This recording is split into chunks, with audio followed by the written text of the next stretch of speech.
हे चिमलेली पाने आहेत, वाळलेल्यासारखे झालेले आहेत उन्हामुळे.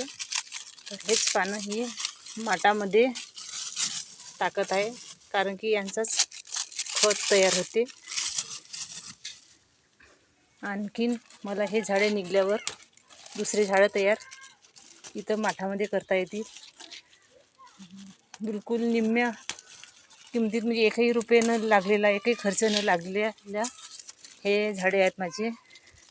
खूप बघा किती छान शेंगा लागलेल्या आहेत. तर एवढा पाऊस आला पण एकही शेंग अशी म्हणजे खराब झालेली नाही आहे. सुंदर आणि नॅचरल आहे बघा.